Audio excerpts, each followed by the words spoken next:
부적격 3종 세트로 규정할 수밖에 없다는 말씀. 경륜과 자질이 충분하지 않다. 경과보고서 채택에 응하지 않는 걸로. 자유한국당, 바른정당에 이어 국민의당도 불가 입장을 밝히면서 청문보고서 처리가 불가능해졌습니다. 예, 김희수, 강경화, 김상조 세 후보자 모두에게 빨간불이 켜졌습니다. 먼저 자유한국당, 세 후보자 모두 부적격이다. 지명을 철회하라. 이렇게 요구하고 있고요. 키를 진 국민의당은 강경화 후보자에 대해선 부적격, 김상조 후보자에 대해서는 조건 부적격입니다. 김희수 후보자는 오늘 결론을 내겠다. 이런 입장입니다. 청와대가 밀고 나가려면 나갈 수도 있습니다만 지금 야당 없이는 법안 하나 통과시킬 수 없는 상황에서 야당 무시하고 임명한다는 게 쉬운 일이 아니어서요. 상당한 부담이어서요. 자, 여당은 어떤 판단을 하게 될까요? 여당의 생각 듣겠습니다.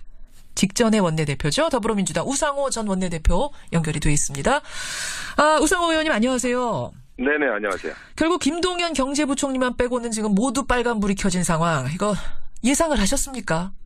전혀 의외의 그냥 상황으로 흘러가고 있는 것이죠. 그러니까 정권 초기에 그 야당이 이렇게까지 그 인사에 대해서 발목을 잡을 거라고는 생각을 못했죠. 이렇게까지일 줄은 몰랐다. 네. 그 우 의원 보시기에는 저 4명 모두가 합격점이라고 보세요? 글쎄 이제 그 후보자에 따라서 본인들이 인정한 과실들이 있고 그 과실에 대한 사과도 했지 않습니까? 예. 약간의 경중은 있겠지만 대체로는 저 정도면 장관 직무를 수행하는 데 있어서 결정적인 하지나 도덕적인 결점이 있는 건 아닌 것 같다. 이렇게 국민들이 봐주시는 것 같아요. 흠은 있지만 낙마 사유까지는 아니다. 이런 판단. 저는 그렇게 보고 있습니다. 지금 만약에 야당 원내대표라면 문제는 지적하되 아마 야당의 부적격 의견을 달아서 청문 보고서 채택은 할 수 있는 분들이라고 봅니다. 그 정도 상황이다. 네. 지금 가장 위태로운 사람이 강경화 외교부 장관 후보자입니다. 네. 자유한국당, 국민의당, 바른정당까지 모두 부적격. 그러니까 위장전입이나 증여세 문제는 이건 해명을 들어봐도 문제가 심각하다. 거기다가 경륜 자질. 그러니까 능력 면에서도 이 강 후보자가 북핵이나 사드 문제를 풀기에 적합하지 않다라는 두 가지가 다 별로라는 판단을 내린 거거든요. 어떻게 생각하세요? 네, 제가 볼 때 두 가지를 좀 나누어서 말씀을 드리면요. 예. 몇 가지의 그 과실은 좀 보입니다. 도덕적인 부분. 그렇죠. 그 부분에 대해서 이제 위장전입 문제나 뭐 한두 가지 문제는 제가 볼 때는 흠결이 있어 보이긴 하나. 예. 그 도덕적인 문제에 있어서 과거의 잣대로 볼 때 크게 문제는 안 되겠다 이런 게 있고요. 자질과 능력 문제라면 저는 그거는 말이 안 된다고 생각합니다. 왜냐하면 유엔이라고 하는 곳이 전 세계 최고 외교관들이 모여서 경합하고 협조하는 그런 장 아닙니까? 예. 그런 유엔에서 고위급 외교관으로 오랫동안 활동했던 분을 자질이 없다고 하면 저는 그거는 비외교 전문가들은 그렇게 말할 수 있을지 몰라도 저같이 외통일 해봤던 사람 입장에서 보면 그건 마치 반기문 유엔 사무총장한테 외교관 자격이 없다 이렇게 얘기한 거랑 뭐가 다르겠습니까? 저는 이분에게 있어서 그 외교관으로서의 자질과 능력은 문제 삼을게 못 된다 이렇게 보고 있습니다. 그래. 근데 뭐 대북 문제 같은 게 우리가 이제 외교부에서 처리해야 되는 중요한 문제인데 이 국내 정치, 국내 외교에 대해서는 좀 사정을 모르는 게 아니에요. 경험이 너무 없는 게 아니에요. 이런 얘기가 나오긴 하더군요. 일부 경험 부족은 분명히 있겠죠. 그러나 그것은 어느 외교관이 외교부 장관을 맡아도 자기의 주 전문 분야라는 것은 원래 다 다르기 때문에 어떻게 그러한 외교적 전문가들을 조화롭게 통솔할 것이냐는 리더십을 봐야지 어떤 특정 분야의 전문성만 들여다본다면 그건 적절한 자질평가 방식은 아니라고 봅니다. 그럼 유엔에서 했던 경험들을 미루어 봤을 때 안 해본 분야도 아마 잘 해낼 수 있을 거다. 그 정도 능력이 된다라고 우 의원은 보신다는 겁니다. 저는 뭐 충분히 자격이 된다고 보고 있습니다. 그럼 민주당은 강경화 후보자 적격이다. 청와대 임명 절차 그냥 뭐 지원하는 쪽으로 방향 잡으신 거예요? 어제 의원총회 분위기는 단 한 명의 의원도 이번에 지명된 후보자들 중에 일부 인사에 대해서 문제를 제기하거나 지명 처리를 요청하자고 얘기한 분이 단 한 분도 없었거든요. 때문에 여당과 야당의 인식 차이가 좀 있는 것 같습니다. 네. 그 청와대 임명 절차를 지원하기로 했다라는 얘기는 그럼 그냥 임명 강행하라 이런 쪽인가요? 임명을 강행하라고 말한 분은 또 안 계세요. 그러니까 최대한 야당의 이해를 구하자 정도가 저희 스탠스라고 보면 되고요. 제가 볼 때 지금 야당들 스탠스는 제가 볼 때 조금 이해가 안 갑니다. 이해가 안 가세요? 네. 왜냐하면 정말 딱 한 명만 낭만시키겠다 이런 입장이라면 그 초기에 이낙연 총리 후보자에 대해서는 협조를 해줬어야죠. 그런데 예. 지금 인사를 발표하면 발표할 때마다 지금 발목을 잡고 있거든요. 예. 단 한 명 흔쾌한 적이 없지 않습니까? 그렇죠. 그 점에서 제가 볼 땐 너무 초기에 야당의 그 존재를 드러내야 한다고 하는 강박증에 사로잡힌 게 아니냐. 야당이 존재감 강박증에 사로잡혀서 이러는 거 아니냐? 그렇게 봅니다. 그렇지 않고서야 예. 이낙연 지사부터 김희수, 김상주, 강경화에 이르기까지 초반에 발표한 인사 전체를 문제 삼는 거는 제가 볼 땐 이해가 잘 가지 않죠. 근데 지금 빌미를 준 측면도 있다는 지적이 많아요. 무슨 말인 거 아니? 위장 전입이니 증여세 탈루니 뭐 이런 문제들 대통령의 5대 원칙으로 나는 공직자에서 그런 사람들 배제하겠다라고 공약을 분명히 했었던 것. 발목 잡힐 빌미를 준 거 아니냐? 네. 그러니까 이런 거죠. 그렇다면 그 5대 기준을 제시하고 그것을 제대로 지키지 못한 측면들을 강하게 공박을 해야지. 예. 그것 때문에 사람에 대한 인준 혹은 인사청문 보고서 채택 자체를 반대하는 것은 저는 잘못된 스탠스라고 보는 거죠. 솔직한 말로 자유한국당 같은 경우는 예. 본인들에게 소속되어 있던 장관 중에 현재 2명이 이제 감옥에 가 있지 않습니까? 그렇죠. 지금 전혀 자신들의 기준으로 보더라도 앞뒤가 맞지 않는 주장을 하고 있는 겁니다. 따라서 국민들이 그것을 동의하고 예. 저것은 야당 말이 맞다 이렇게 하기에는 본인들의 정당성조차 잘 지켜지지 않고 있는 거죠. 민주당의 오재세 의원도 그런 말씀하셨더라고요. 그 공약은 완전히 잘못된 공약이었다. 이런 이제 반성의 얘기도 하셨던데 지금 내부에서 그런 얘기가 좀 나와요? 근데 이런 거죠. 예를 들어 본인이 정권을 잡으면 좀 엄격하게 인사 검증을 하겠다 이런 의사 표현의 일종인데 예.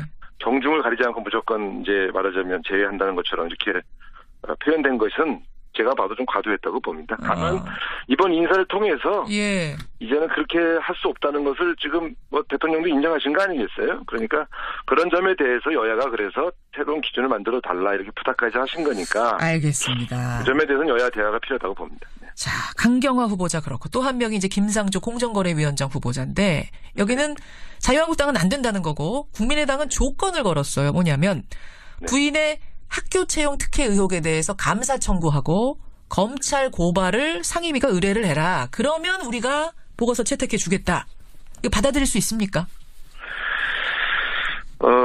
그건 조건을 걸어서 찬성한 것처럼 보이지만 그 조건 자체가 무리하기 때문에 사실 반대죠, 그건. 네. 결국은 지킬 수 없는 조건이라고 보세요. 그렇죠. 만약에 감사원 감사 청구까지 하고 고발까지 그럴 뿐이면 낙마시키라는 요구죠. 어떻게 여당이 장관을 임명하면서 그 장관에 관련된 사람들을 고발할 수 있겠습니까? 아니 근데 뭐 지킬 수 없다고 생각하지 마시고 검찰 고발했는데 문제 없으면 문제 없는 거 아닙니까? 너무 단순한 얘기인가요? 그 대통령이 임명한 인사를 여당이 고발하는 이런 모습을 보였을 때 그게 과연 청와대와 당 사이에 인사 잡음으로 안 갈까요? 제가 볼 때는 그렇게 간격을 버리려는 일종의 그 이간술책이죠. 이간질. 네, 제가 볼 땐 감사원 감사 청구라든가 검찰 고발이라는 것은 결국 야당이 주장한 의혹을 자기 스스로 입증을 못했기 때문에 수사기관이나 여러 가지 권력 감찰기관에게 그 자신들의 야당의 주장이 입증될 때까지 조사하도록 강제하자 이런 아이디어 아닙니까? 그렇죠. 저는 그 야당 의원들이 밝혀냈어야지. 자신들이 못 밝혀낸 걸 소위 사법기관에다가 조사를 시켜라. 그러면 이건 여기서 끝내지 않고 계속 쟁점을 삼겠다는 뜻인데 저는 다른 사람은 몰라도 김상조 후보자에 대해서 야당들이 문제 얘기하는 건 전 솔직히 납득이 잘 안 갑니다. 차라리 반대면 반대라고 솔직하게 얘기하지. 이게 지금 무슨 이제 이간 술책이냐 지금 그런 말씀을 하셨어요. 무슨 짓이냐까지 아니어도 저렇게 접근할 때는 저게 무슨 생각을 하고 하는지 왜 모르겠어요. 저도 야당 원내대표 해본 사람 아닙니까? 그러면 결국은 강경화 후보자, 김상조 후보자 둘 다 자유한국당 국민의당이 다 비토놓은 거라고 판단을 하시는 건데 이 상황에서 어떻게 합니까? 물론 밀고 나갈 수는 있습니다. 김희수 후보자 빼고는 대통령이 뭐 원하면 얼마든지 밀고 나갈 수는 있는데 그렇게 해서 협치가 깨지게 되면 지금 뭐 추경이니 정부조직법 개편안이니 이거 다 걸리는 문제여서요. 이런 경우에는 저는 정도로 가야 한다고 봅니다. 정도? 네. 어떤 게 정도입니까? 국민들의 이 여론에 귀를 기울이면서 또 야당의 이해를 최대한 구하고 협조를 기다리면서 예. 그러나 적어도 지금 이 순간에 야당과 협력하기 위해서 정략적으로 뭐 누구는 되고 누구는 안 되고 거래하거나 이렇게 하면 저는 오히려 국민들이 실망하실 거라고 봅니다. 이른바 빅딜 이런 것은 안 되고. 절대 안 됩니다. 아니 정도로 가다가 지금 이 장관 언제 임명합니까? 강경화 후보자 같은 경우는 사실 외교부 장관 한미 정상회담 앞두고 할 일이 많은데 이 정상회담 할 수는 있는 건지 제 모르겠어요. 말씀은 그 문제에 대해서는 역시 국민의 판단을 구하는 게 맞다고 봅니다. 역시 국민 야당이 예. 예를 들어 여당이 봐도 저 참 합리적이고 저 정도는 우리가 얘기 들어줘야 한다 이런 수준의 주장을 할 때는 다소 국정 운영에 무리가 있어도 협치를 위해서 양보를 해야 되겠지만 예. 지금처럼 지나치게 정략적으로 나오고 조금 국민의 상식에 어긋나는 수준에서 어깃장을 놓을 때는 국민에게 직접 호소하면서 묵묵히 갈 수밖에 없다고 봅니다. 강행은 아니라고 보시는 거고 대국민 호소 아마 그렇게 하다 보면은 국민 여론에 의해서 야당도 움직이지 않겠는가 그걸 기대해봐야 된다 이 말씀이시죠? 저는 그렇게 접근하는 것이 맞다고 봅니다. 시간이 좀 걸려도 네 그렇습니다. 알겠습니다. 여기까지 오늘 말씀 확인하도록 하죠. 우상호 의원님 고맙습니다. 네 감사합니다. 더불어민주당 우상호 전 원내대표였습니다.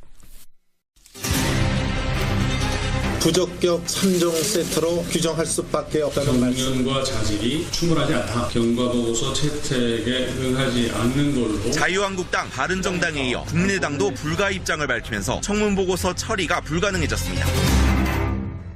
예, 김희수, 강경화, 김상조 세 후보자 모두에게 빨간불이 켜졌습니다. 먼저 자유한국당 세 후보자 모두 부적격이다. 지명을 철회하라 이렇게 요구하고 있고요. 키를 진 국민의당은 강경화 후보자에 대해선 부적격, 김상조 후보자에 대해서는 조건 부적격입니다. 김희수 후보자는 오늘 결론을 내겠다. 이런 입장입니다. 청와대가 밀고 나가려면 나갈 수 있습니다. 있습니다만. B급 외교관으로 오랫동안 활동했던 분을 자질이 없다고 하면 저는 그거는 비외교 전문가들은 그렇게 말할 수 있을지 몰라도 예. 저같이 외통일 해봤던 사람 입장에서 보면 그건 마치 반기문 유엔 사무총장한테 외교관 자격이 없다 이렇게 얘기한 거랑 뭐가 다르겠습니까? 저는 이분에게 있어서 그 외교관으로서의 자질과 능력은 문제 삼을게 못 된다 이렇게 보고 있습니다. 그래. 근데 뭐 대북 문제 같은 게 우리가 이제 외교부에서 처리해야 되는 중요한 문제인데 이 국내 정치, 국내 외교에 대해서는 좀 사정을 모르는 게 아니에요. 경험이 너무 없는 게 아니에요. 이런 얘기가 나오긴 하더군요.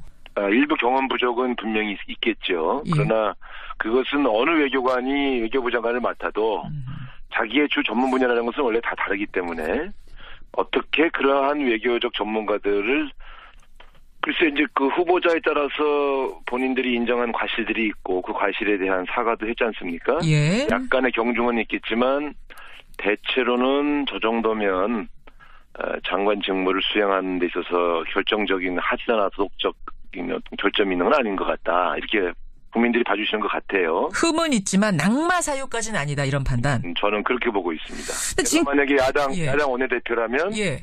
문제는 지적하되 아마 야당의 부적격 의견을 달아서 청문 보고서 채택은 할 수 있는 분들이라고 봅니다. 그 정도 상황이다. 네. 지금 가장 위태로운 사람이 강경화 외교부 장관 후보자입니다. 네. 자유한국당, 국민의당, 바른정당까지 모두 부적격. 그러니까 위장전입이나 증여세 문제는 이건 해명을 들어봐도 문제가 심각하다. 지금 야당 없이는 법안 하나 통과시킬 수 없는 상황에서 야당 무시하고 임명한다는 게 쉬운 일이 아니어서요. 상당한 부담이어서요. 자, 여당은 어떤 판단을 하게 될까요? 여당의 생각 듣겠습니다. 직전의 원내대표죠. 더불어민주당 우상호 전 원내대표 연결이 돼 있습니다. 우상호 의원님 안녕하세요. 네네 안녕하세요. 결국 김동연 경제부총리만 빼고는 지금 모두 빨간불이 켜진 상황. 이거 예상을 하셨습니까? 전혀 의외의 그냥 상황으로 흘러가고 있는 것이죠. 그러니까 정권 초기에 그 야당이 이렇게까지 그 인사에 대해서 발목을 잡을 거라고는 생각을 못했죠. 이렇게까지일 줄은 몰랐다. 그 우 의원 보시기에는 저 4명 모두가 합격점이라고 보세요. 거기다가 경륜 자질. 그러니까 능력 면에서도 이 강 후보자가 북핵이나 사드 문제를 풀기에 적합하지 않다라는 두 가지가 다 별로라는 판단을 내린 거거든요. 어떻게 생각하세요? 네, 제가 볼 때 두 가지를 좀 나누어서 말씀을 드리면요. 예. 몇 가지의 그 과실은 좀 보입니다. 도덕적인 부분. 그렇죠. 그 부분에 대해서 이제 위장전입 문제나 뭐 한두 가지 문제는 제가 볼 때는 흥결이 있어 보이긴 하나 예. 그 도덕적인 문제에 있어서 과거의 잣대로 볼 때 크게 문제는 안 되겠다 이런 게 있고요. 자질과 능력 문제라면 저는 그거는 말이 안 된다고 생각합니다. 왜냐하면 예. 유엔이라고 하는 것이 전 세계 최고 외교관들이 모여서 경합하고 협조하는 그런 장 아닙니까? 예. 그런 유엔에서